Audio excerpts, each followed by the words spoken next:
Welcome to a brand spanking new episode of Who Do You Think You Are?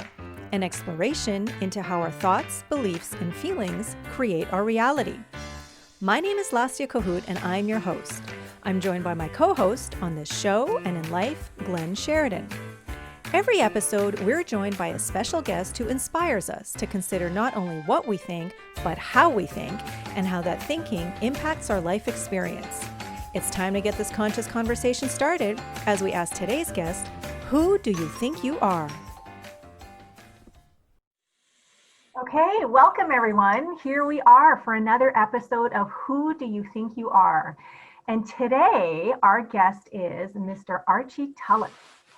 Archie Archie and I met, I think it's going to be over 4.5 years ago, around 4.5 years ago, because it was during an online class that we took with a teacher that I'm studying with a lot right now, but someone that I think Archie has known for a lot longer than I have, Dr. James Mellon from the Global Truth Center.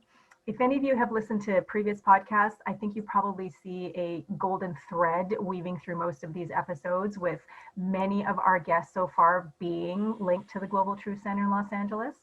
Anyway, back to Archie. So Archie and I were in this class, this CPR Core Prosperity Plus class, and we ended up connecting over, well, it wasn't even email, it was whatever platform the class was on.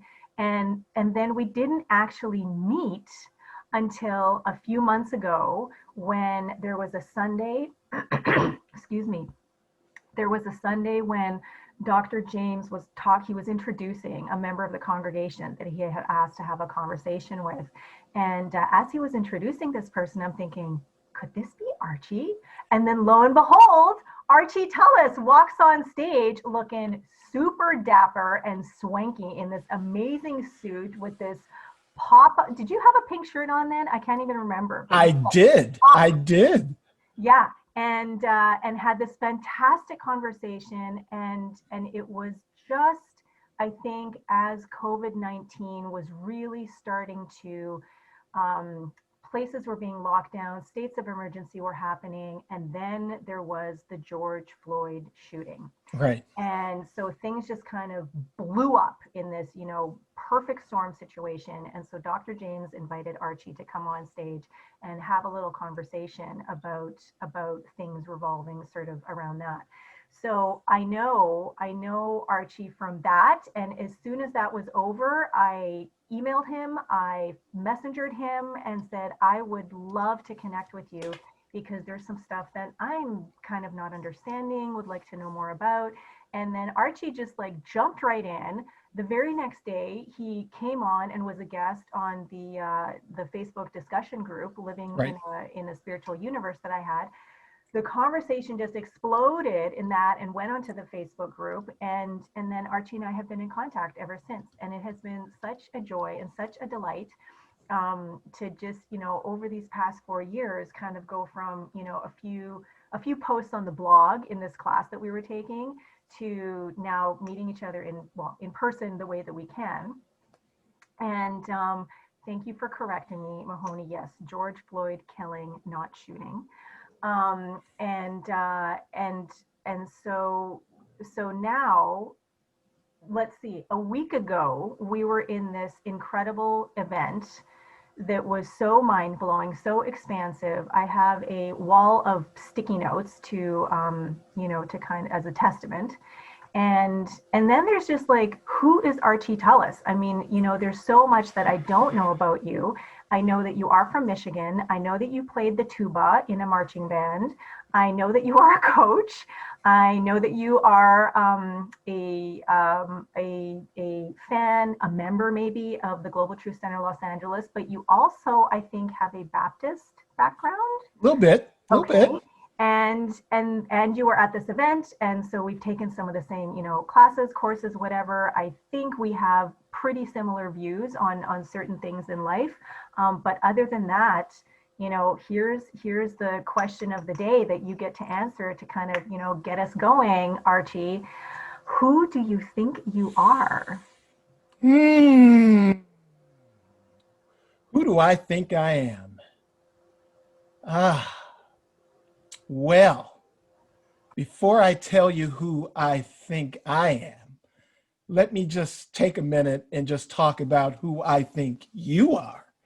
Um, I think, Lesia, you are one incredible, beautiful soul that's on this journey of enlightenment and beauty and love. And I'm just so thrilled that you chose to have me even be a part of your life. You know, when we were talking back in that class from like 4+ years ago, I think most of my conversation, if not almost all of it, was with you. Yes, Dr. James had a couple of moments Yeah. where, you know, he would chime in and answer, you know, with his stock answers, but, you know, the growth was with you that day. Mm. And, and so I always knew that you were incredible, but you know, the last 4 or 5 months really has confirmed, you know, what you are and what you're going to do in this world. So I'm just excited that you continue to, you know, to even have me in your circle. So I want to thank you for that. Okay. Thank you. Um, I mean, again, and there's some ego here. There's some ego here. Um, I don't give my time away. I guard my time, especially now, now that I'm in what people might consider, you know, the third stage of life.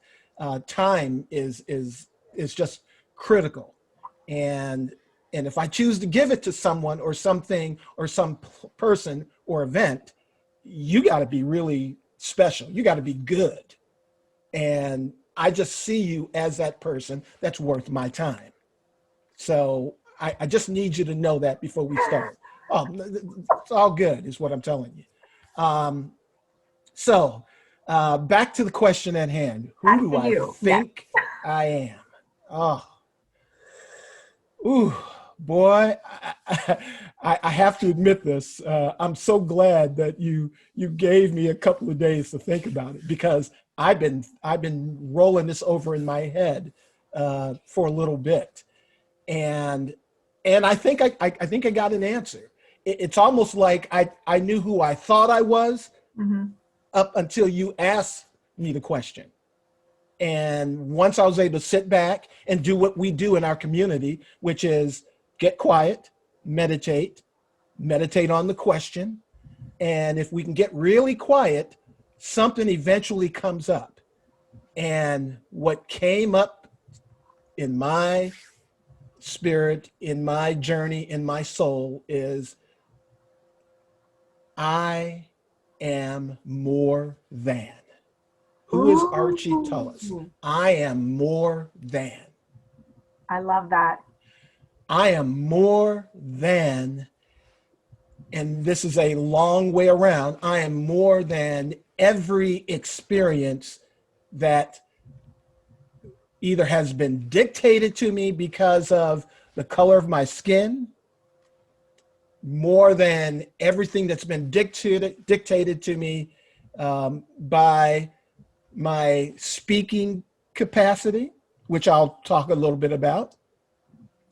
I am more than I'm more than the music environments. You know, as you said, playing the tuba, being the drum major of 3 different organizations, um, being a music teacher. I'm more than that. I am more than, um, you know, I am more than the environment I grew up in. I grew up, I started out as what's called a colored person and a Negro.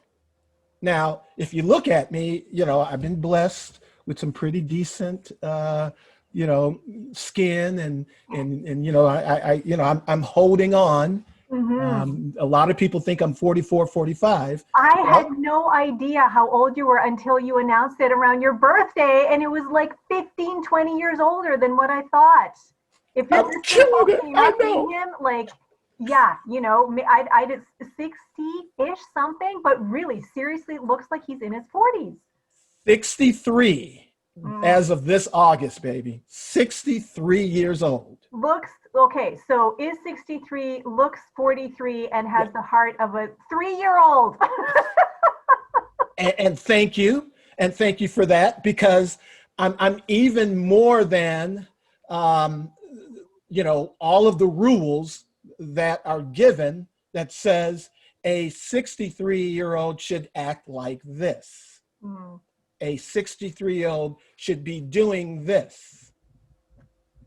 Um, I am more than all of that. I am more than the government cheese and the beans that were given to me as a child, the handouts. I'm more than and I say this with love and respect, the the very nice, lovely white people that came around our house and gave us food for Thanksgiving. I'm more than that. I am more than the riots that I saw outside of my house when I was in the 3rd grade.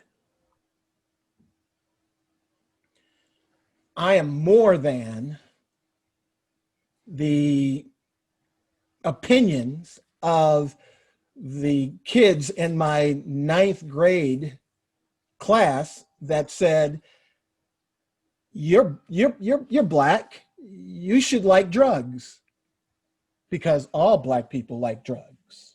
So you should be that also. I am more than the kids that beat me up walking home one night in that black neighborhood. I am more than 2 of those guys about a month later walking up to me with a gun and saying, "You're cute. It's okay, baby." As if they were going to punk me out right then. I was only 5'1", 5'2". I was very small.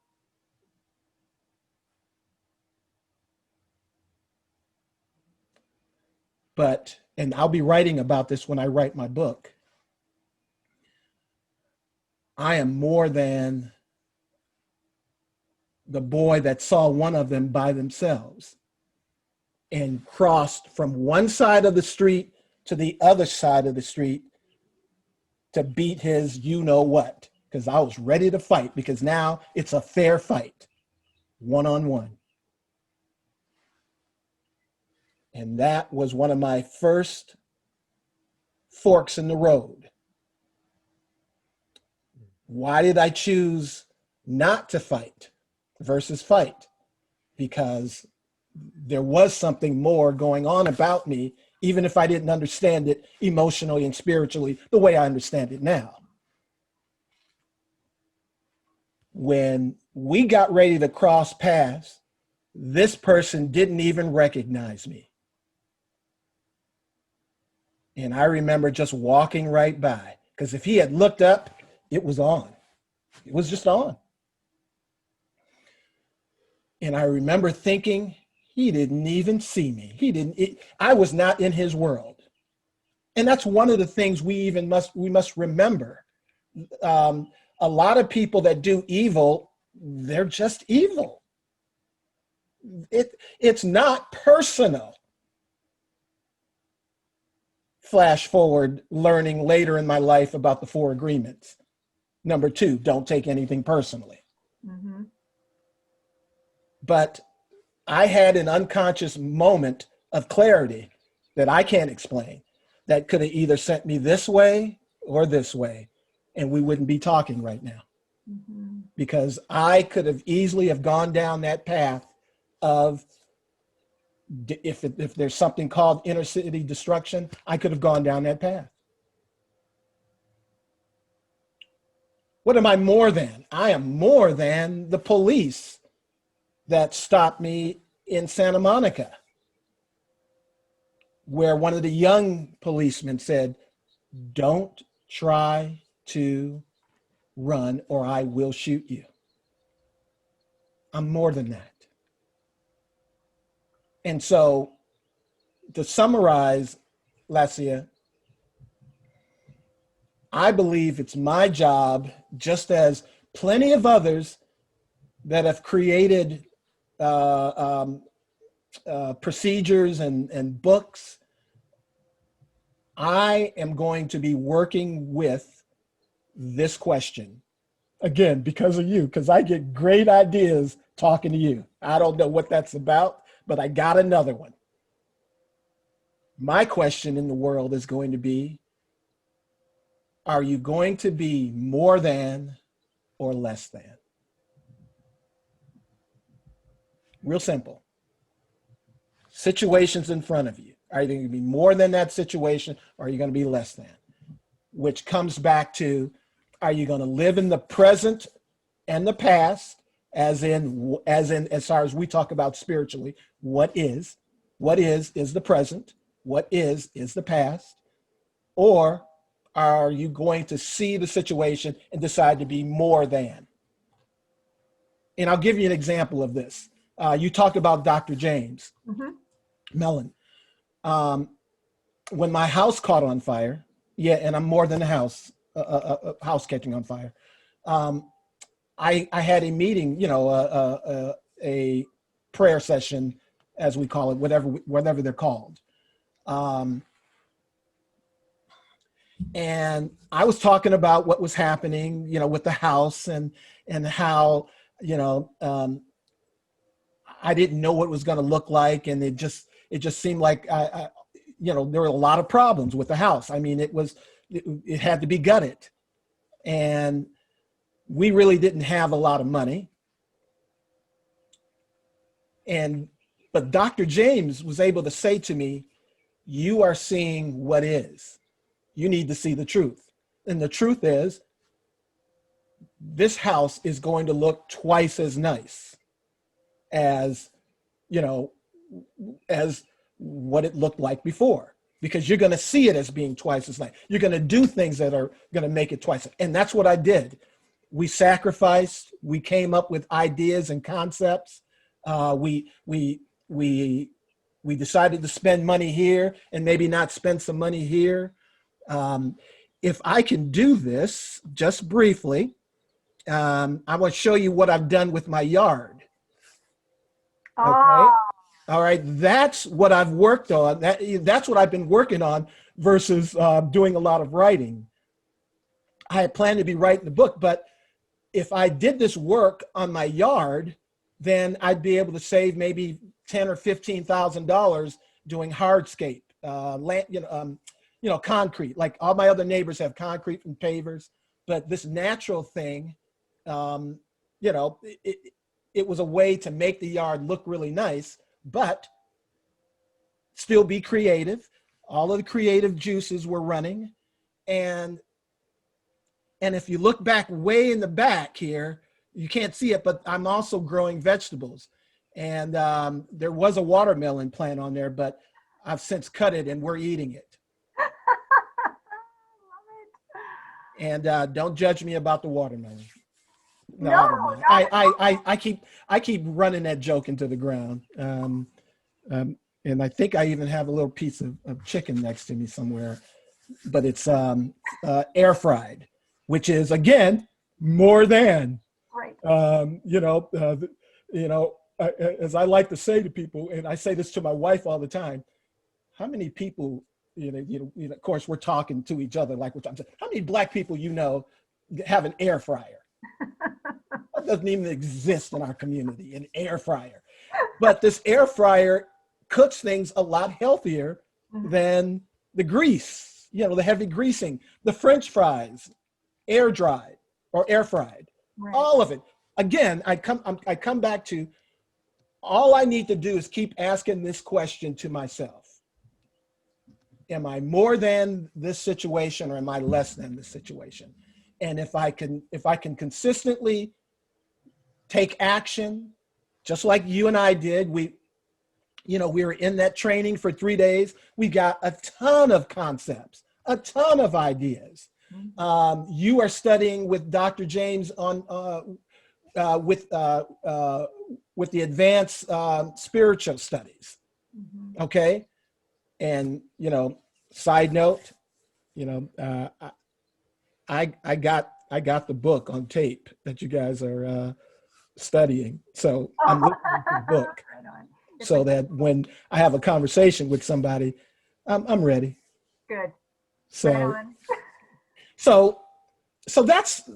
I mean, I could have said, Lacia, all kinds of who I am. I'm a lover. I am love. I have all of those stock answers in my head. But what am I really? What am I really? I am more than. I am more than the resentments that I've built up throughout my life. I'll give you an example. In the 10th grade, I was on the student council.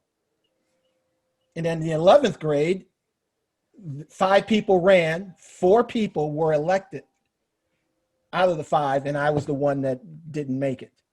I was a terrible speaker, if you can imagine that. Terrible. And for that whole junior year, I seeded. I was angry. Dare I say, I was probably black man angry. Suddenly, I was not a cute colored kid anymore, because I got elected the first year because I was a cute little Negro boy. But as people get older, they're starting to fall into their parents' views or their own views of how they see people. And now, it seems like the relationships are changing. So I just seeded all year. And then my senior year, we had elections for student council. 7 people ran, Lesia. 7 people ran. I was determined to be elected. And so the day of the election, I just started grabbing people and walking them to the polls. Come and vote, come and vote, come and vote. I almost wanted to say vote for me, but I just grabbed people that I thought would vote for me. And I said, come and vote. At the end of the day, they made the announcements. Number 1, not me. Number 2, not me. Number 3, not me. Number 4, a 3-way tie for the last spot, and I was one of the 3. You can't make this up. Oh my gosh. I was working like a dog to get elected. The president wanted me on his team, so they had to have a runoff. And here's what I need you to know. Yes, it messed up. Things happen in your life that mess up, but you got to get off the floor. You got to get out of the seat and go and work twice as hard. And so what did I do? I started taking people to the booth again. And now there's no energy. There's no heat around the election. Nobody's thinking about it except me. And I start dragging people again. And at the end of the day, this very quiet announcement was made. Archie Tullos was the winner of the runoff. Quiet announcement. I mean, talk about low energy. Oh, man. In the announcement. How did I feel? Did I feel like, yeah? No. Why didn't I? Because I was working this issue from a place of resentment. There was no happiness in winning. It's because the wrong thing motivated me to be successful. And here's the wonderful thing about where you and I are now, Lacia. We get to take on information and tools to keep working on releasing those resentments of our life. I've had to release that resentment. Yes, a bunch of people in my class, mostly white, did not vote for me. I got to embrace that. But I'll tell you, that story is how I've lived my life up until recently. Work, push, make it happen, make it happen, make it happen. And that all comes from an energy of not being enough, not being good enough, and disliking unconsciously people that I'm up against. Competition. But if we get on this path that we're both on and stay on it, the path of creativity versus the path of competition, we start remembering there's enough for all of us. Mm-hmm. As Rick talked about, there are not enough. It's not that there's not enough money in the world. It's just there's not enough creative ideas being presented by you to earn money. Mm-hmm. You must create new ways to be successful, however it is. Mm-hmm. You can't just continue to copy what was done. If you copy what was done, it's still less than. Mm-hmm. And that copying, it goes for what you've done in the past too, like not just, what's going on around. It's just constantly pushing the envelope, stepping out of the comfort zone. I am in that zone so much right now with everything that I have on the go. And so, yeah, it's endeavoring to live from the unknown, that 95% unconscious that, for most people is where we are throughout the day, to shift from that and move to that conscious and just really create something new and create something that hasn't been before. Because otherwise we're just repeating the exact same thing that we've been doing before, the same thing that's been done. And although I think that there is some value in, excuse me, not having to reinvent the wheel, it's not the exact same wheel in the exact same way. It can be used as inspiration for creating something that is, even more powerful, more round, that moves more smoothly, goes faster, hovers, whatever. I 100% agree with you on that. And to just piggyback a little bit on that, you remember we had a conversation when it came to Black Lives Matter, mm-hmm. and you had asked me, what are my thoughts? What can be done differently? However it was presented. A couple of things I told you was yes, as you said. We don't have to completely reinvent the wheel, but we need to do some things different with that wheel. Mm-hmm. I remember one person saying in one of your communities that it doesn't seem like protests work. Well, there's a reason why protests don't work consistently, and that's because the protesters did not understand that they needed to take care of their own house. Mm-hmm.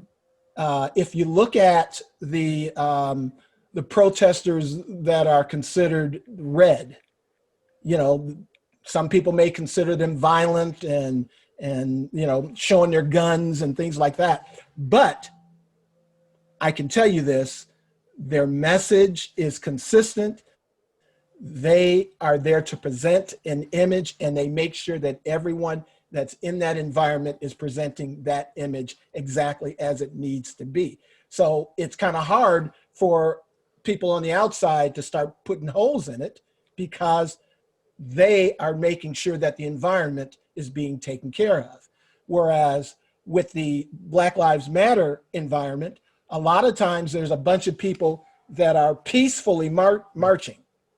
But then there are three other elements the anarchists, the criminals, and the disenfranchised that are also following that group that's leading the front, and they're doing their havoc behind. And what happens? The people that want to poke holes into that community are saying, look at the protest. No, the protesters aren't creating that environment. But what I'm saying to you is there has to be a creative solution to making sure that everything that's happening behind the protest is also safe and secure. And all the businesses need to be protected, because this is supposed to be a peaceful march. The protesters have to take care of their own environment. And that it requires new thought, new ways of seeing things, not just doing what you've seen. Okay, just marching isn't going to get it done. You must march to a place that is so nonviolent that the people in charge have nothing else to do to put their hands behind their back. As soon as you give the status quo a reason to say, see that violence behind you, no, we have to control this. So we get to use the excuse to control everything, because what's happening behind you is going on. So one of the things I'm absolutely certain about is we must keep coming up with creative ways to protest from a very nonviolent place. It's got to be completely 100% nonviolent. It's got to be Martin Luther King and Gandhi type levels. And so there are so many things that just came to mind for me, and I'm so glad you opened this door, because I know Glenn's going to want to chime in a minute too. He's already. Okay. I'll start with the first thing. And as I'm talking, I can feel the ideas like floating away as I'm trying to, grab onto one. So it reminds me of what you just sort of talked about a few minutes ago about the election and how it just sort of felt like a hollow win. When you finally did get elected to student council or for the president, because you were coming from a place of resentment, and how that resentment is what just sort of qualified and colored, the entire experience after that. There's that. And then the other thing is that when you were talking about the protests and how someone mentioned in the discussion group a few months back that they had participated in protests, and I think actually said, been there, done that, and it doesn't work. What comes to mind for me is something that Glenn actually was talking about with someone recently in another community forum, or actually maybe it resulted after that, is that, the protests that happened then for things that were going on then. Right. And what's going on now is about what's going on now. And even though there are themes, there are, what's the word that I'm looking for? Experiences, sort of foundational thinking that is still, extended from decades ago, centuries ago, even. What's happening is happening now. And I am not someone who feels called to go out and protest. I know I've heard you say the same before. And so for me, this is part of my learning curve. This is part of my education and expansion and understanding of, the people who do feel called to go and get out there and protest and be heard and speak up for some who maybe feel they can't or they feel can't. It's interesting to me because I wonder what the motivation is, what the inspiration is. Is it based on, these certain protests happened decades ago and were successful, and so we're kind of, using that as a jumping off point for what's happening now? Is it, I am just so enraged with what is going on, I have to get out and scream and just like let some of this, emotion out with a whole bunch of other people in a forum where it's kind of in some ways safe to do so because it's outside and there's a lot of energy and it can be a huge release. Is it to actually affect change in some way? Because a lot of times it can seem like there's a lot of um, speaking up and a lot of being vocal, but to what end? And that's the question that I've had in my mind over the past few months with a lot of what's going on. Never mind issues that are stemming from racial issues. It's just to what end? Are you just talking for the sake of talking? Are you screaming for the sake of screaming, or is there some kind of intention or purpose to it beyond just letting her rip kind of thing? And and so I wonder when people get together. You've talked about the four different aspects or four different elements, I guess, of people who might be present at a protest. What is it that a lot of people, to what end? Why are they showing up? And when they feel compelled or impelled, even, like, I think it's like when you feel impelled, there's something pulling on you to show up and be part of the forward moving momentum, part of that spiral, part of that expansion of there must be change. There must be, we must step into the next evolution. We must ride this wave, whatever it is, to keep growing and keep moving forward rather than to just make a lot of noise. So there isn't really a question in there, but that's kind of, what came to mind for me. And Honey Bunch, maybe you want to jump on here, because I know that you follow the news so much more than I do, and a lot of the conversations that we have at home are because of what is, activating you. So, Okay. yeah. So, and before I do that, I just want to in the chat share this. Sorry for anyone who's you're not going to see this, but after what Archie you said about the question of am I more than, like, I started writing down like the mathematical symbol for more than, Okay. less than, and then equal to, right? Okay. So, that's what they look like. It's like that the V thing on its side is looking the wrong way. More than, and Mm-hmm. that's less than, and then that's equal to, right? But that's essentially also what's going on in any kind of, I think, observation of unrest or feeling disquiet or disquietened, or I I'm disturbed by something that I see injustice. I feel, am I going to do something? All that stuff. Like there are parts of those elements in there. Like in a way, whatever's going on, we're equal to, right? That's the vibe humanity's putting out there. Mm-hmm.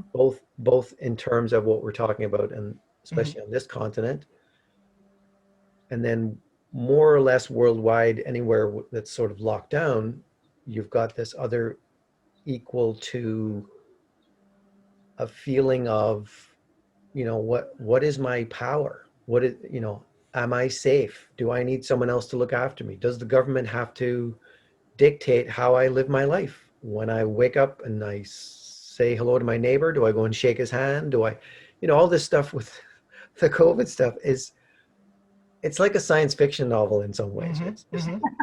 what Agreed. is going on, or a Twilight Zone maybe is more of a, I like that even better. yeah. Yeah, that's good. So, but this stuff, like I just keep going back to, in terms of the racial, the, we'll call it a power dynamic Mm-hmm. being put under the microscope. Mm-hmm. That's the way I sort of look at it.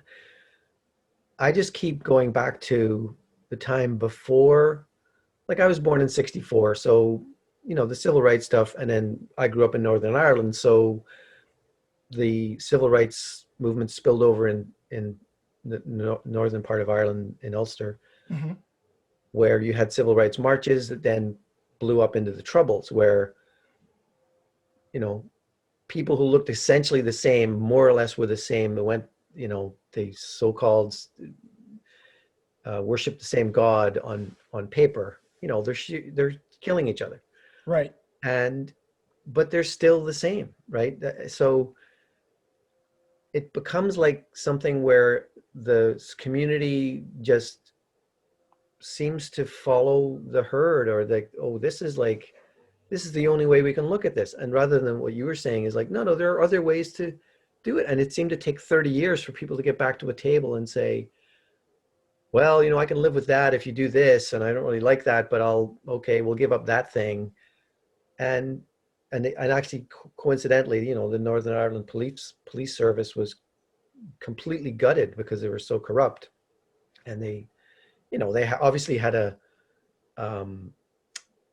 bias towards Protestants, because Protestants are loyal to the crown and whatever, and the army was not on their side. But so there's that sort of stuff that went on, and in the end they had to revamp the whole police service, rename it, take out 90% of the people, and things go on, and more or less it's peaceful there, right?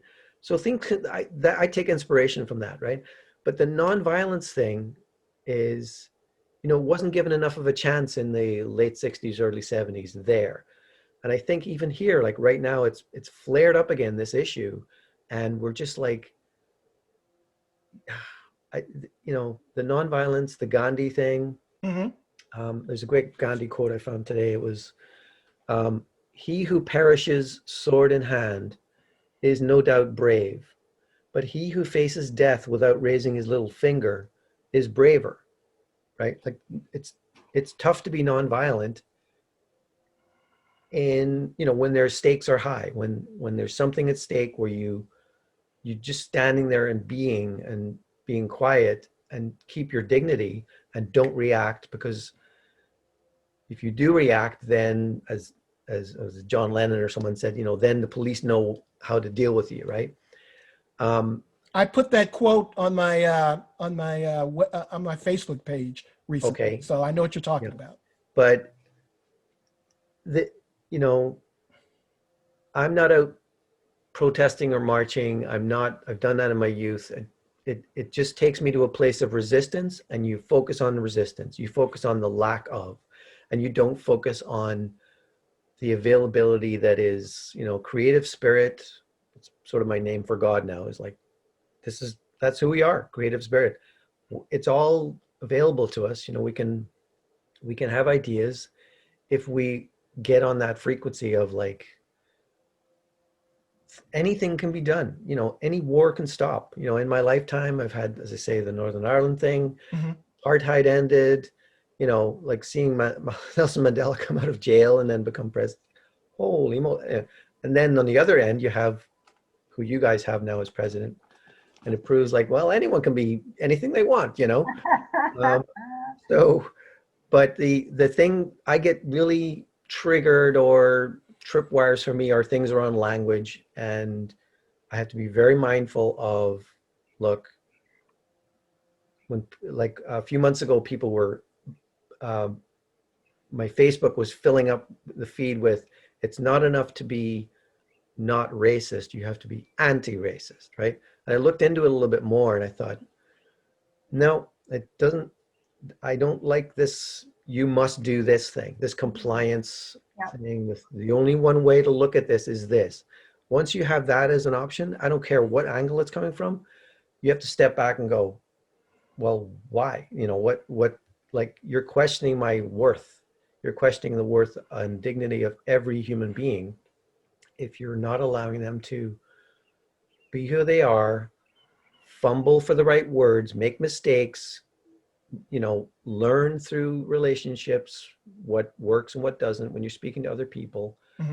And like this thing came into my mind the other day. It was like, as I said, the Facebook thing or the meme was, you have to be anti-racist, right?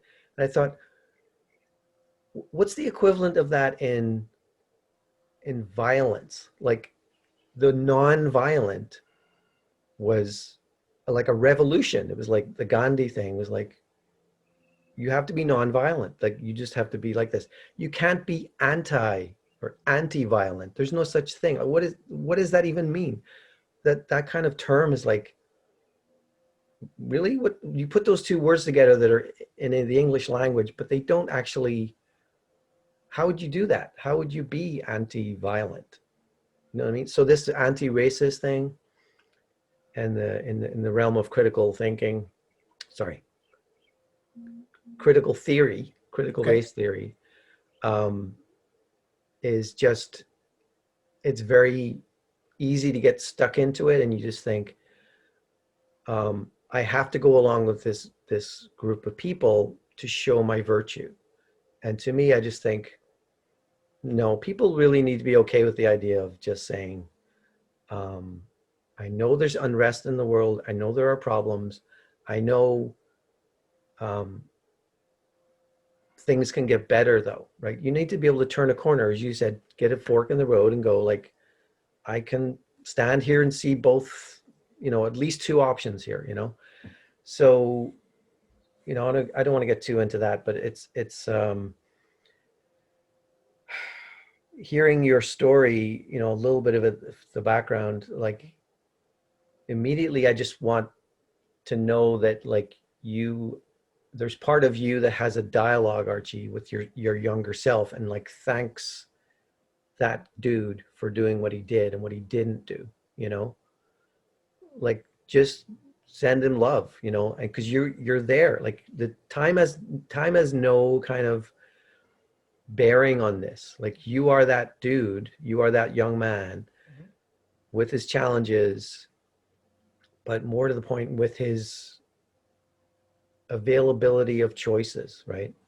And you started on a path that, nothing's perfect, but you get to experience all those moments of like, that felt good, that felt good. I'd rather do this, feel this way, even if it means making someone uncomfortable or whatever, even if it means I get to be angry with myself for a little while, because maybe I should have hit that guy or whatever. But like, no, I feel good. I'm in one piece. I've got a lovely family or whatever. You can look back and say, we're two ends of the same stick, and we're not even near the end yet. You got many years to go. But anyway. I sure hope so, man. I think we all do. Anyone who knows you, geez, and doesn't know you yet. Glenn, hopefully I am agreeing with you when I say this, but I did want to piggyback on something that you brought up that I believe is the reason for that word anti-racist. Okay. I believe that extremes, no matter what their position is, tend to want the world to join their position. And they have no problem shaming someone else when they don't quite want to go along with that extreme, at that point, maybe righteous looking position. Okay. I think until the end of time, there is going to be that thing you talked about, the power struggle. When you talked about them, tearing down the police department in Ireland or Northern Ireland, there was a group of people that had that job that, came from a place of power and control, and not necessarily for, to use a California thing, serve and protect. They have that on their car. And however they got to it, they decided that they needed to recreate that position of power.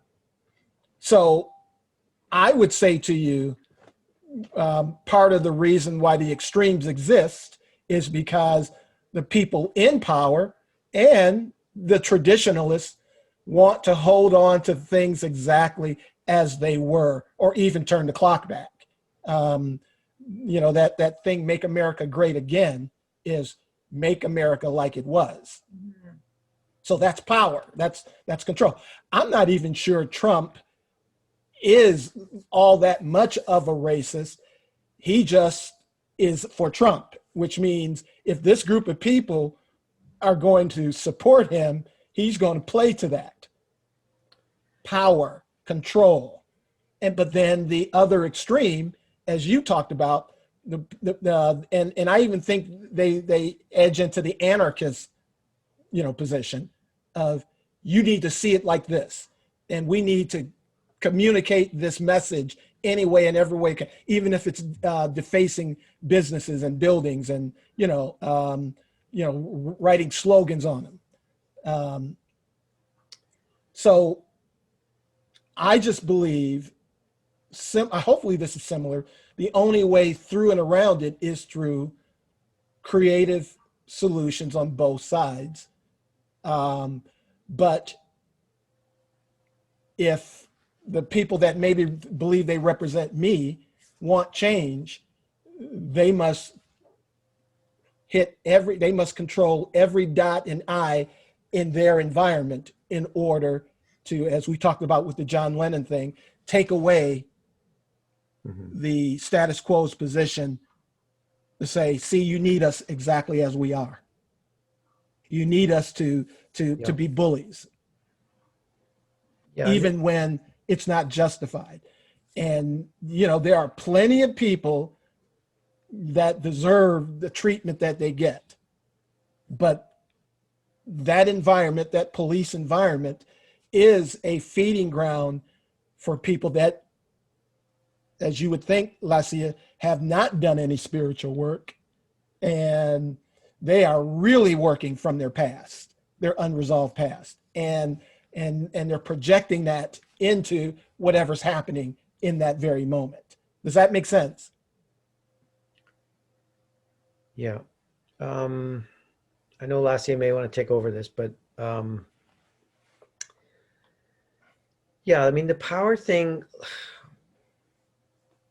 there are institutions in place, and there are power dynamics that people just accept, oh, this is the way this works, right?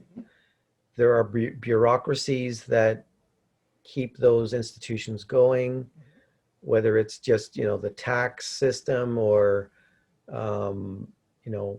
how, like, the oil and gas industry is regulated or whatever.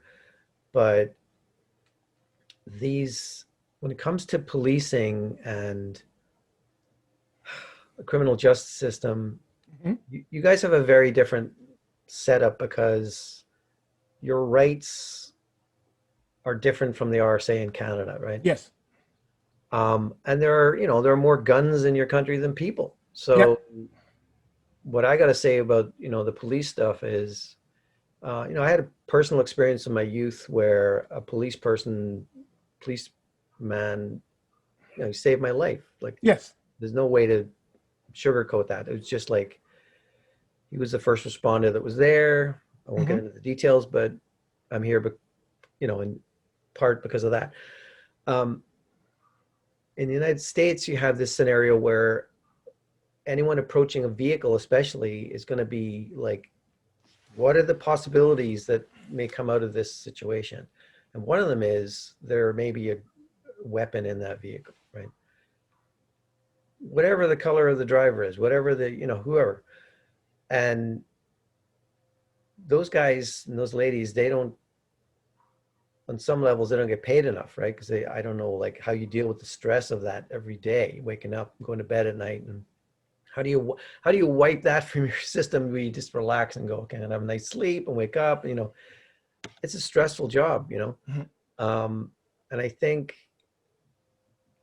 the thing is, we're having this conversation on two levels. There's, like, the three of us know that, and we'd like to share with other people, that there's the world out there that's happening, but pretty much it's what's coming from us, right? This energy level, what you're experiencing is just a reflection and a projection of your consciousness, right? Let me roll with that just real quick. Sure. What you just said, reflection of the consciousness. Also, when I was in high school, of all things, I was considered the law day representative for our high school, 90% Caucasian. And that meant, and the president told me, you know, you're pretty honest, Archie. You should go and represent us, you know, in this law day thing. And it was a luncheon where I didn't really know how to use a knife and a fork. So I had to watch the other kids eating. So I had to learn how to, you know, eat with one hand. And because I'm just I only knew how to eat with a spoon. But the other thing that we did was that we rode all night with the policemen. Oh. Now, what do you think that did for me and my consciousness from then moving on? I have, for the most part, except for every once in a while, I've had really good experiences with the police because I understand what they're doing and what they do. And they had one situation where, just as you said, Glenn, high anxiety. They had to go to a place, and I'm talking about foot on the gas. I mean, it was like cops. Right, right. Okay? But my point to you is, everything can be worked through communication. I got a chance to communicate at a very young age with the police. A lot of people in my environment will never get that experience that I got. Yeah. But the good news is it allows me to see both sides. It allows me to see that their jobs are at stake also if things change. And, you know, it's a lot easier to want to push back. But as you said, we need the police. You know, everybody's upset at the police until they need them. Yeah, and my wife really wants to talk, but to me, it's like, that's just stories, right? It's like, there's one story where you can't trust them. Yeah. And there's another story where, you know, they're just people, we need them, right? Yeah. They're just stories. There are many stories. If this story was a book in a library, like you wouldn't go into a library and just get the one book out every time, right? You would go, oh, there's probably some different ways to looking at these things, right? Yes. But yeah, it's just, it's infuriating, but you know, we won't get into the statistics thing, but Okay. there are so many more scenarios that are not being shared in the media that are so tragic that don't involve that story narrative of this person does this for a living. They were involved with an interaction or an altercation with this other person. And because this person has this, you know, racial background or whatever, and this person has another, then we are going to connect those dots in one way, and there's only one way to look at it. And those other things in the background that are not being discussed, where it's upsetting that people don't know more about it. But I can see why people screen out the news, and people watching the news or read the news anymore. But you know, it's just there are statistics can be used and in a way to just muddle and confuse people and keep this other bigger story down, right? But I just think, I'm not going to get into that stuff because it's just like, okay. I just urge people to be open to the idea of like, there's more than one way to look at any situation, right? But more to the point, what do I feel when I'm reading this or experiencing it, or someone shares a story with me or tells a joke or whatever, and it's like, okay, why do I feel that? What is it I feel, and what do I feel that, and what does that mean about me? Like, what am I putting out there where I'm attracting this kind of stuff, but anyway, my wife, Lasia, please. There have been so many times I've wanted to say something, and this is probably the episode so far where I have been the most quiet. Uh-oh. So, okay, the first thing I'll go backwards from what I can remember. Did Okay. you ever take a book out of the library where there were different endings depending on where, you got to the end of a chapter and it's like, if so-and-so does this, go to page here. If so-and-so does this, go to page here. And that just sort of reminded me of, it's not even a matter of, there's sort of this side and this side.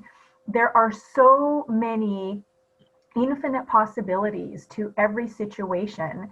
And to hear, Archie, that you had the opportunity to go on a ride along, at that stage in your life, and to see from a different perspective. I mean, we've talked about, the importance of the job of police. Glenn mentioned, how does someone even do that kind of work and then go home at night and be able to just, do you slough it off? Are you able to let it go? Or does it, is it the kind of thing that just kind of is with you because that's who you are, because that's what you're equal to, and you've chosen, this path sort of thing. Mm-hmm. But to have that opportunity to experience, at least for, a certain number of hours, what it is that those people in that role doing those jobs go through.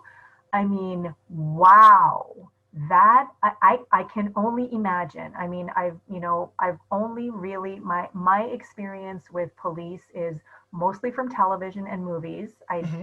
love a good cop drama, English, Mm-hmm. Scandinavian, whatever. And my only real experience, actually, no, I guess I do have a few, but as far as, sort of like violence, if you will, goes, then you're letting the cat out, like out of the bag. Oh, he went. Glenn just wrote me something in the chat. He's I letting. saw it. I was going to respond to it too. Anyway, so this is what happens, when you live with a pet. Where was I? Was when I was living in Edmonton. And when I grew up in Edmonton, in Alberta, in Canada, for Mm-hmm. folks who don't know where we all are from.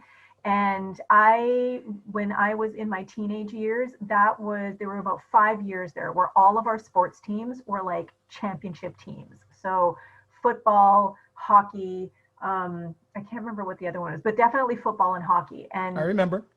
there was one year, I don't even remember who it was. It was probably hockey. It was probably the Oilers had won the NHL. Mm-hmm. And the Stanley Cup, and there, like, people just spilled out onto the streets and of downtown, and it was just packed and everything. And then at some point, somewhere, there was a faction that got a little too assertive, aggressive, boisterous, what have you, and the police were called in their riot gear. And all of a sudden, boom, like they were there with their, clubs and their suits and their shields and whatever, marching to, I don't even remember why, but to get people to move and disperse. And I wasn't doing anything, but I got knocked down by one of the police down a side street, and I lost my shoe. Like it was like, it was such a bizarre experience. I'm thinking, I was just here to have a good time and party with my friends and cheer that, our team had won, kind of thing. But I have also been, on the flip side, and that was nothing. It wasn't even like, oh my God, it just like, it happened. Right. Right. But another experience that I had was that I was living alone at one point, and I was downstairs taking a shower.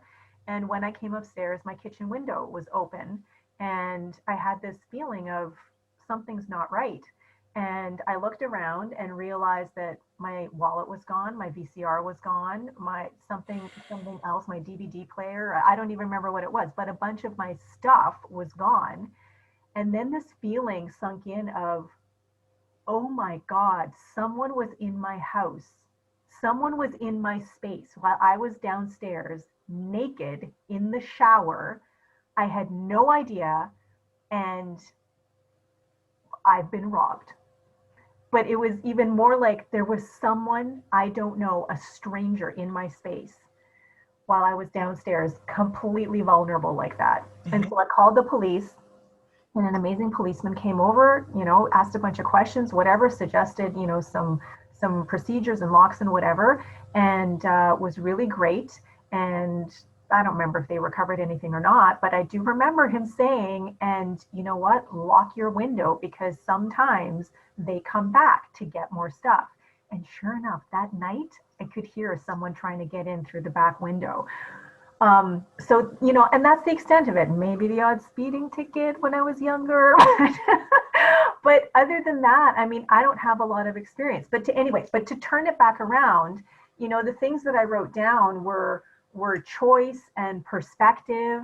And then I just love this image now that I have in my head of the mathematical symbols of greater than, less than, equal to, greater than, more than, Archie, which I think is just brilliant. And that for me, like that has landed. I mean that goes directly sort of to the science of mind teaching or Mhm. philosophy, which we both know about, and I'm studying. Well, actually, taking a little pause really this year in advanced consciousness studies because we're branching out into a whole bunch of other stuff. We shall return to Ernest Holmes, but now we're on Buddha's brain, which there's a little marker for people listening, in future, you'll know that, we're on another book by then. So this was sometime before. But the idea that, that ultimately, truthfully, no matter what is going on, we are more than. But it's when we forget that we start to live from less than, and no matter what, we're always equal to whatever it is, depending on what level of more than we're operating at. So I love that little sort of, it's not even really an equation, but kind of, the three different ways that you can sort of look at why my life experience is the way it is. Am I operating from I am more than? Am I caught up in the I am less than? And no matter what sort of thing, I am equal to, the more than at any time, but if I'm operating from less than, then that's why this crap is happening, kind of thing. So thank you for that more than bit. That's amazing. There was so much more. Well, let me just think about that for a second. Let me just comment Okay. on it briefly while you're thinking of your next point. Even the more than concept probably came out of possibly a resentment. And by the way, I am teaching a resentment. When I do my either Facebook Live or my my 1 hour or 2 hour session live, it'll probably be on resentments. But someone in the group that we were in, I feel like they copied my statement, and now it's their lead line in their their presentation. Right. And I went, okay, She's all making right, peace got right it. now. I got to do all my spiritual work. I'm pissed. I am pissed off. But spiritual, love, love, love, love. No bypassing though, Archie. No bypassing. love, love. And I went, oh, okay, all right, okay. I'm still probably going to use that language because I remember telling you, when we did that event, I went through, look at the past, do what you got to do, and then you come back to the present and you decide what is yours to do. Mm-hmm. Well, I felt like I needed something even more creative, which again, while I know one of the reasons I know that I've been pulling back and meditating, and then when I came up with this, suddenly all, the book I'm writing, all of it started making sense. Mm-hmm. And I'm finally starting to write because I feel like I have a concept that, yes, it's based in a bunch of teachings, but I feel like it's my own. Mm-hmm. And then, I have to love Glenn here for doing the symbols because, brother, I'm still in all of this. All of this is going in my, in my presentation. The symbols just work, man. If you go with that symbols thing, the Yes. math nerds will buy your book like crazy. Just Yeah. put symbols on the cover. They're like, oh, this is for me. And honestly, you know what? I'm thinking even I don't know who your audience is, Archie, but that is so relatable to even kids, even teenagers. I mean, a lot of whom who are like, oh, math. But the symbols, they like that's a very visual thing that lands because we've been learning, or those symbols have been in our lives for those of us who've had the opportunity to go to school and learn that Yes. kind of stuff, that like we know what those mean. And to just have that simple, it's not an equation, but like to have those symbols. I love this. And I mean, this is yours. As far as I'm concerned, like I am more than, that's Archie Tullos. However, I will reference it and I will credit you every time because it just really does speak to, what we talk about in our philosophy where. Hold on a second. Yep. I'm going to close my window. Okay. The guy is cutting Okay. grass, and I don't know if you guys can hear it, but I don't know. But for anyone who's listening, just a little moment of closing the window for Archie. okay. Thank you. Yeah, it's life, right? Okay, now I don't remember what I was going to say. Well, again, it's like you talked about it. The symbols really. Yes. I know. Yeah. So the more than, because it is greater than in math, but it's more than in Archie land. You cut out that more than, less than, and equal to. That more than, really, that's the okay, guys. Sorry, it says that my internet connection is unstable. Anyway, principle is principle, no matter what. That's the more than for me. So no matter what is going on, call it source, call it spirit, call it God, call it love, call it consciousness, call it universal mind, whatever works for you. Mm-hmm. That's the more than. That's always there, no matter what. And then there's the less than, which in our world would, I guess, kind of be the relative facts or experiences or form. Or form. And then there's the equal to, which is sort of, the understanding and making sense of what is going on. And the equal to can shift depending on how much of the more than you're operating from. There's a good word for all those symbols, another math term.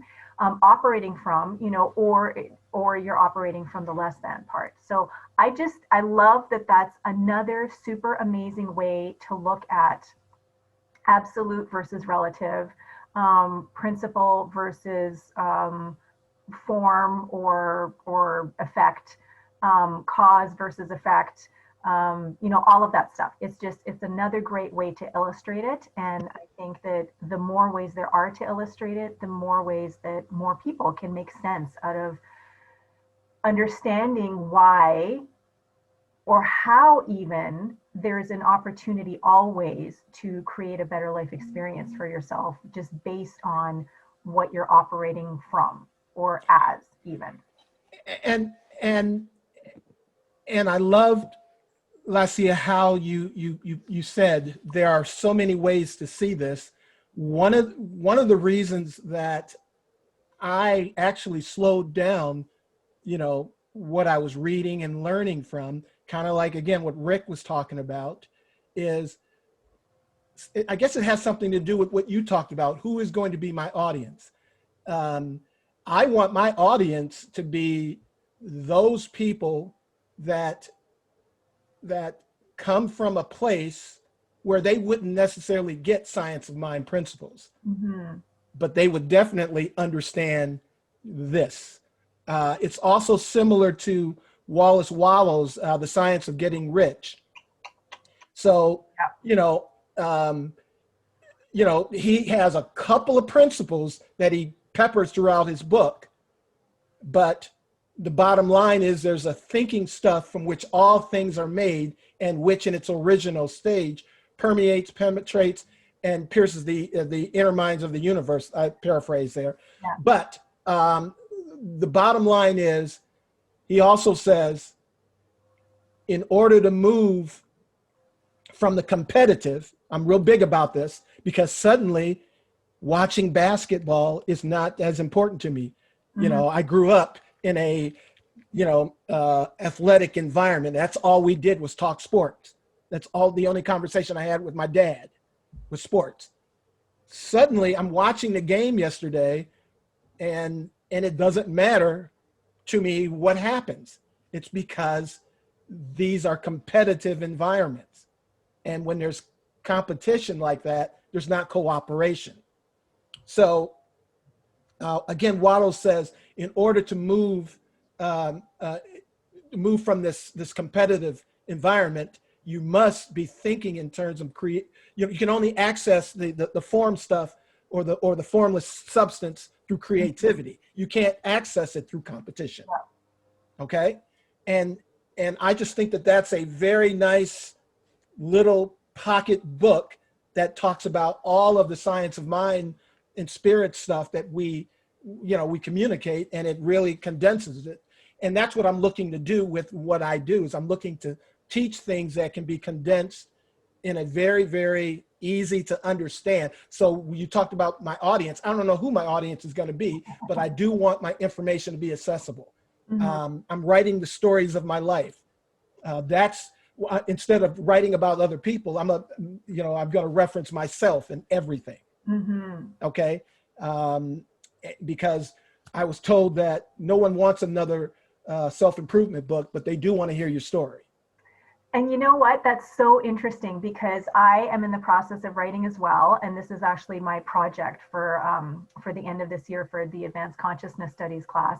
Okay. It's supposed to be a paper, but I thought, if I'm going to be writing 50 to 100 pages about something that, and I'm quoting my teacher here, makes my heart sing and that I'm passionate about, I want to write my book. I mean, it's something that I have, started and paused and started and paused, depending on, other stuff that was going on. And even though, if I'd written all the books that I talked about writing in the last 10 years, I would have had, between 5 and 10 books. Yes. And 10 years ago, it would have been a cookbook. Then it would have been like a cookbook with some stories woven in there. It would have maybe been, like some health coaching would have gotten in there. And then even a couple of years ago, it would have been more in the vein of a how-to or a self-help kind of book. Now it is about my story, just like what you're talking about, because ultimately it's something that just wants to come out. This is like, it's gotta happen because it's happening kind of thing. There's no stopping it. And to have the opportunity now to sort of have the deadline of, this has to happen or you don't get that degree. It's like, okay, that's a really, really good, motivation for me. But once I started kind of realizing that this is how it wants to be written, this is what feels really good, that's when stuff really just started to flow. Instead of trying to sort of, teach someone something or educate someone about something in a certain way that, makes sense to me, but maybe doesn't necessarily make sense to someone else, why not just write about what makes my heart sing and what makes me, feel super passionate, and the telling of the story. And I mean, I listen to a lot of audiobooks. It's easier for me to listen, and I get more read when I listen rather than carving out time and sitting down and reading a book.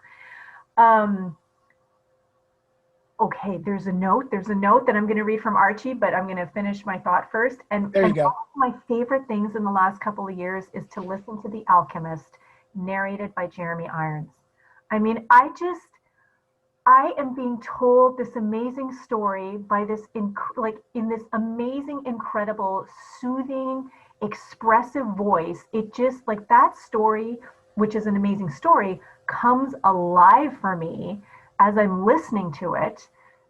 And it just, I don't even know what it feels like. Like, I want to say it makes me feel like a little kid when, someone would read to me. That's not it. It just, it like opens me up or something. And it's the story itself. It's the story being told. It's, all of it together. And it's what, it evokes in me. And so I love a good story. And I think there's and this is me, there's just so much value in a story, because then people get to sort of, interpret for themselves. They get to take Yes. away what it is that Yes. resonates and lands for them, rather than do steps 1 through 10 and then this is what your life is going to look like. So I am very excited to write mine, and I'm super excited to read yours, Archie, when it comes out. Thank you. And I think you're on a good trajectory about that when it comes to writing. Um, as you said, you need your story out there, Lacia. And here's the good news: your story out there, as Rick Tamlin says, it allows you to be an expert. Mm-hmm. So I know you got 90 things that you're going to do. Now it's 91, and the other 91 is to really write your story, or at least write a paragraph a day. You don't have to make it the be all end all.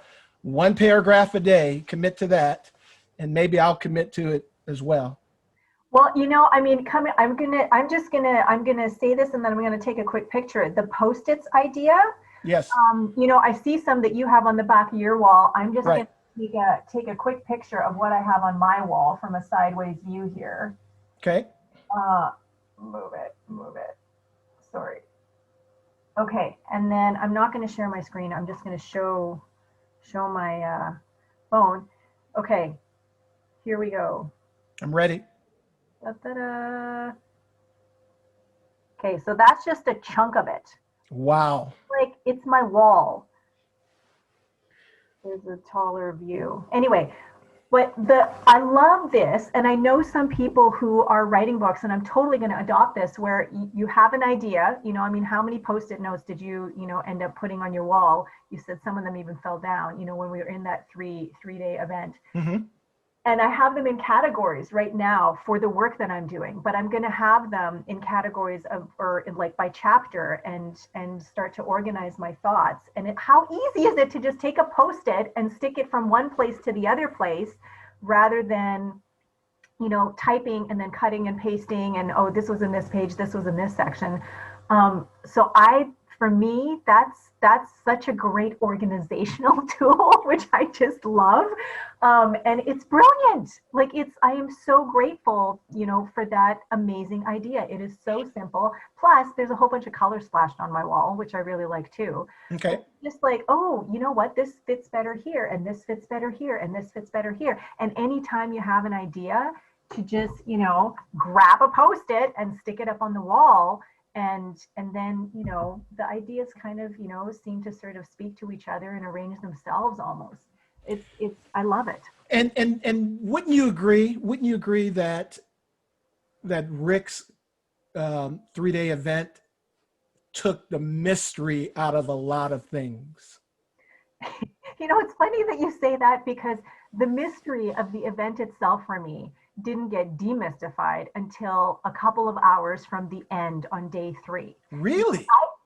I went there because my friend Lori is a huge fan of his, and Okay. he had already gone and attended. And so she had told me about it, and it's like, you have to go. It's amazing. It's amazing. So, okay, fine. That thought is in my head now. And then when I was talking to Dr. James about the Advanced Consciousness Studies class, there were 3 people who signed up from the beginning, and Rick was one of them. Right. But at the time, I didn't know that it was the same person. It was just like, oh, that name sounds familiar. I'm not sure. Then I looked him up, and I'm like, is this Lori's Rick? Is this who she was talking about? Sure enough, it is. Okay, that's interesting. And then a few days later, another good friend of mine, Dale, says, hey, I just wanted you to know I've just signed up for this event. Lori's going to. I think you should come, because it's like at the perfect time, for your business. And then I'm like, okay, 3 times from the universe. Don't have to hit me over the head. I'm going. I don't know what's going to happen, but I'm going. And then even as I was there, for like the first 2 full days, which, talk about packing in a week's worth of information almost in every day, and being so stretched and so pulled and so expanded and so like I was pumped by the end of those 3 days because the extrovert in me just thrived on all of that energy and all of that expansion. Mhm. But it wasn't until the last couple of hours where it really hit me that, oh my God, this is all about content. This is, the name of it was Produce You. We haven't actually said it, but the name of the event was Produce You. Right. It was all about producing content, about taking all of that, those ideas, all of that inspiration that's flowing through, all of these post-it notes and things that we had sticking all over the place. And with a few motivational, just do it, move faster, kind of things, to take every single thing and see it as workable content. Yes. And so, I think it was maybe when he said, go live on Facebook now, which I had started doing on the Thursday. And then just thought everything is content. I could create something talking about this microphone, this jade plant, this salt lamp, how I have to keep adjusting the blinds, like everything. And even when I go live on Facebook now, I might have an idea that I'm talking about, but Mhm. sometimes I just start talking and something will catch my eye, or I remember something or a word, and that's what it ends up, morphing into. So the whole idea of everything is content, that for me was just, it was amazing because there are so many times where I'm like, oh my God, what am I going to talk about? What am I going to write about? Or, oh my God, I have so many things I could talk about. Which one do I choose? Just pick something. Just pick Right. something and start and go. And just go with the flow and know that ultimately there's the more than that you can choose to operate from. And that's going to end up guiding you, through the process. Um, you know, you do know that there was um, one other communication that you sent out. You remember you sent me an email saying, "Oh, are you doing the Produce You event?" Do you remember that? Right. 'Cause what was it? It was in Messenger. There was something. Yes. I don't even remember what it was, but it was like, oh my God. And then I realized how many people I ended up knowing in there Yes. as Yes. well. So, yes. But I had signed up already by then. But then it was really cool because it's like, great, another thing that Archie and I can talk about. Exactly. Exactly. Um, again, I just as I said to you, you got that big giant nugget of everything is content. It's almost as if we could go on and do Facebook lives the rest of our life every day and not even have any fear of it Yeah. ever again. Yeah. Because make no mistake about it, I was in this other training a year ago, and they want you to go live on their page, okay, on their page, and I only went on live once, and that was when the house was on was burnt up and just half destroyed, and Mhm. so I got on and did a live then, so that's somewhere, but for a whole year I just kept avoiding because I've been so caught up writing, I like to keep making it pretty. That paragraph that I sent you, I think I've rewritten it 6 times already. And Um, Archie, I haven't even seen it because I was so bogged down in trying to get the microphone connected to the laptop and whatever that okay.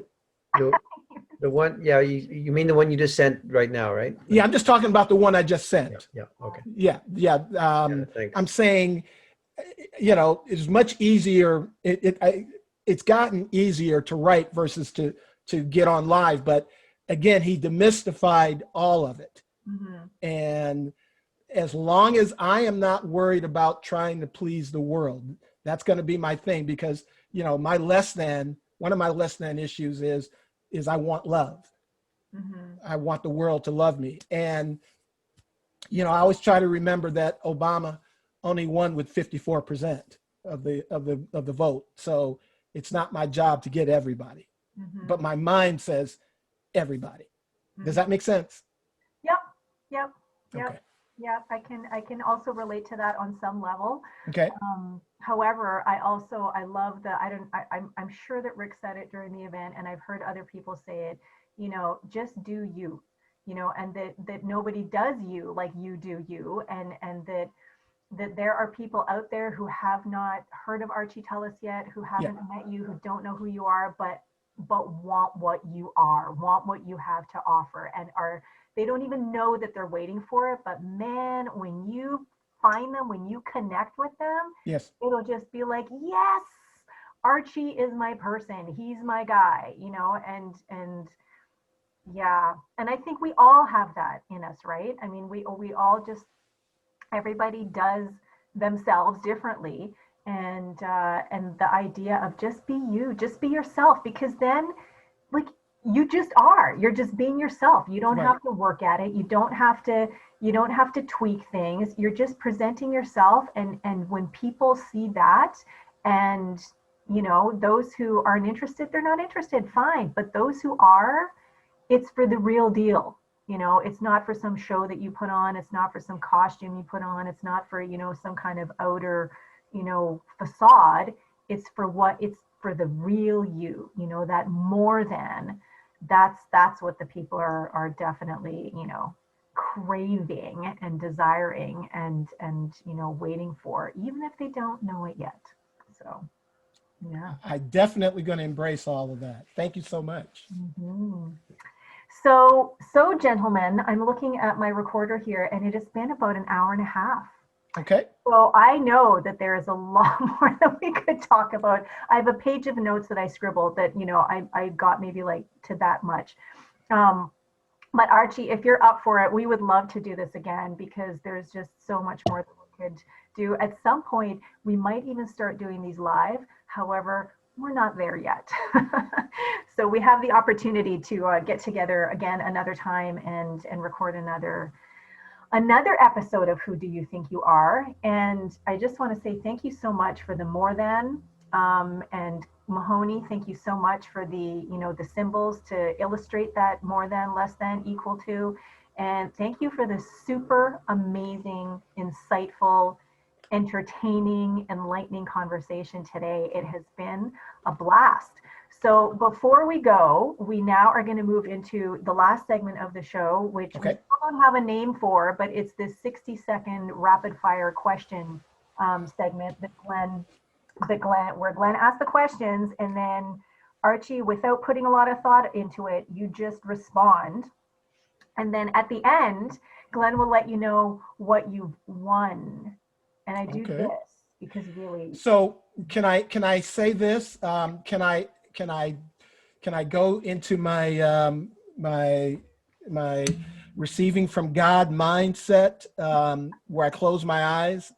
yeah, That way I can just I actually do coaching over the phone, where I actually don't look at the person, okay, and we have the thing strictly based on our voice. So that's the coaching discipline I come from, the Debbie Ford Institute for Integrative Coaching. yeah, So that's how I learned it. So go okay. ahead. I'm ready to close my eyes, Glenn. I'm ready when you are. All right, okay. So Mahoney, are you ready? Yeah, and this one won't include a number on it, just so you know. I've already picked the prize. Okay, okay. Okay. Surprise. Okay, Okay. So, gentlemen, on your mark, get set, and go. okay. Which do you prefer, Stax or Motown? Motown, Football or baseball? football, Exercising the body or the mind? the mind, Showers or baths? showers, What is your favorite city to visit? Los Angeles, All right. Are you more a wave or a particle? wave, Uh, what's better, forgetting or forgiving? forgiving, Dragonflies or fireflies? fireflies, Salty or sweet? sweet, How many tattoos do you have? none, Uh, what is your favorite character in a book? Oh, Batman. Batman. All right. All right. That's the 1 minute mark. Oh man, oh, those were Okay, yeah. good, Glenn. I thought you was gonna give me some real, you know what? God, Who I wants was to be all a millionaire? scared. Yeah. I was all scared. Let's say it early. Say, yeah, 60-minute rapid fire. I'm going because I've seen these things on television and Yeah. I've seen those people stumble. You were poised. Did You had great. like your game face on and everything. It was great. I for those of you who aren't watching, it was like he was on one of those shows that I remember from like the 80s where people like they have their eye closed, they're thinking so intently and they're just, they're going for it all. It was great. And literally that's when I'm doing my best coaching, my eyes are closed, and that's how intense I am with my client. Yeah.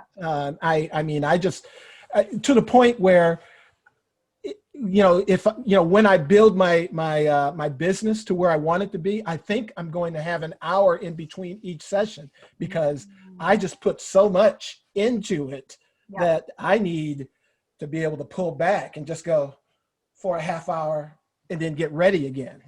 Holding that in consciousness then. I mean, Okay. that sounds amazing. Cool. Okay, you want your prize? Okay, yes. Tell him what he's won.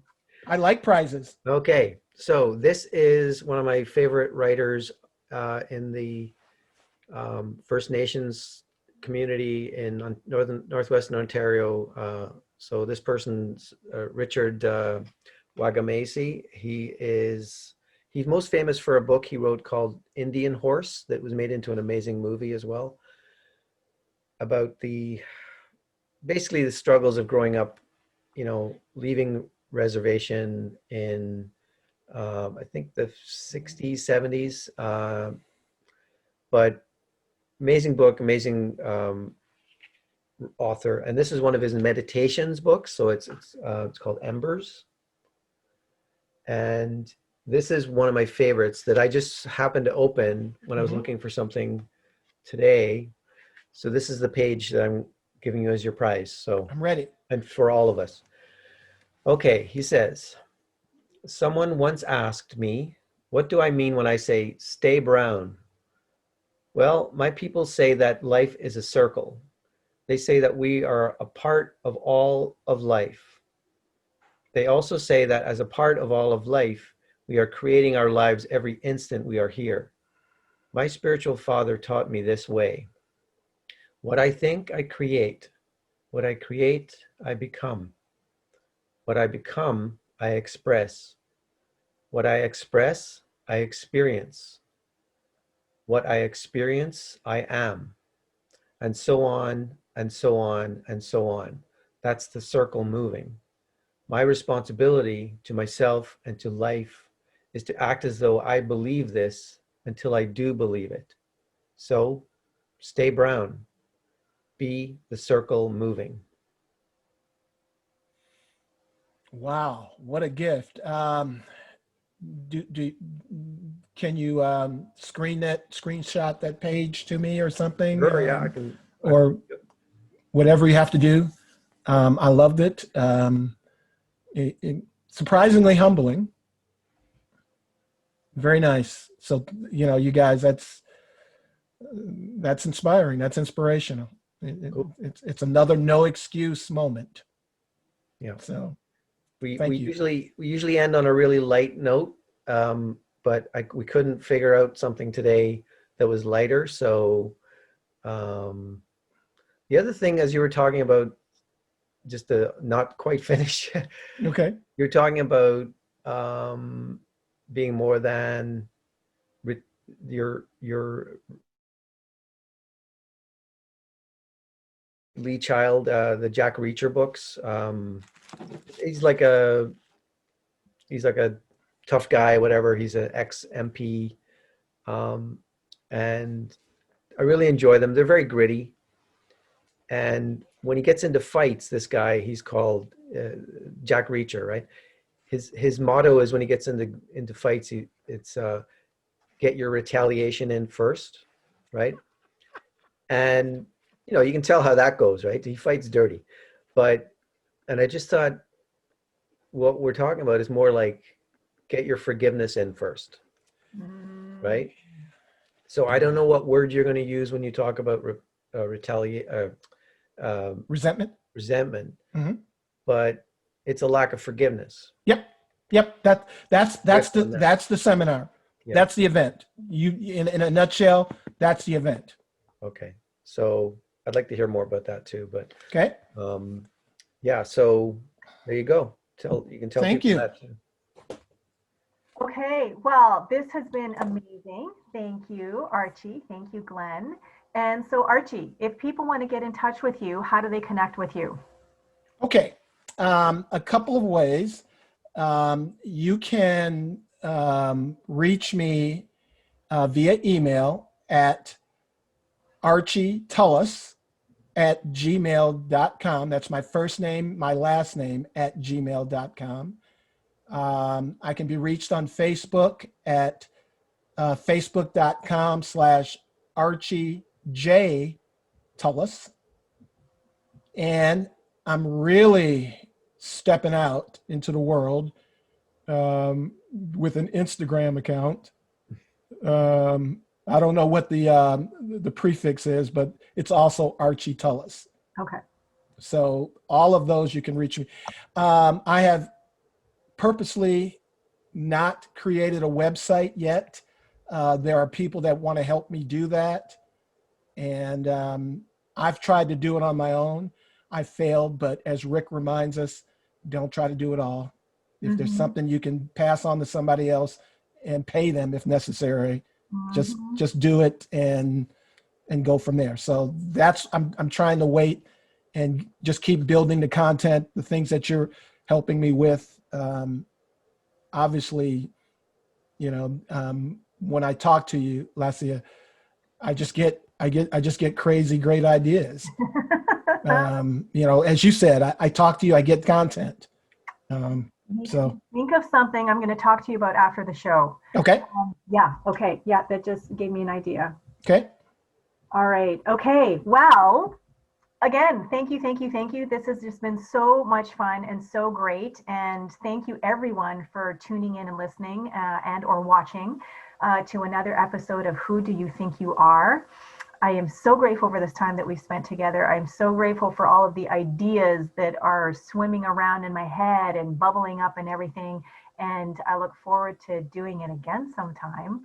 So for now, thank you, Archie. Thank you, Glenn. Thank you, everyone. And we will see you again soon for another episode of Who Do You Think You Are? Thanks so much. Thank you, Lacia. Thank you so much. Thank you, Glenn. Very nice stuff, man. Archie, yeah. This has been an episode of Who Do You Think You Are? An exploration into how our thoughts, beliefs, and feelings create our reality. My name is Lacia Kohut, and I have been your host. My co-host has been Glenn Sheridan. We'd like to thank the following for helping make this podcast a reality. Today's special guest, Archie Tullos. Music, Vasco Lorenco, copyright 123rf.com. Background illustration, Sakma Sterke, copyright 123rf.com. For more information on this podcast and our Lacia Kohut Soul Excavator, please visit www.laciakohut.com. That's www.LESSAMIAKOHUT.com. If you like what you've heard, please like, subscribe, and or let us know by leaving a comment. Thanks for tuning into Who Do You Think You Are?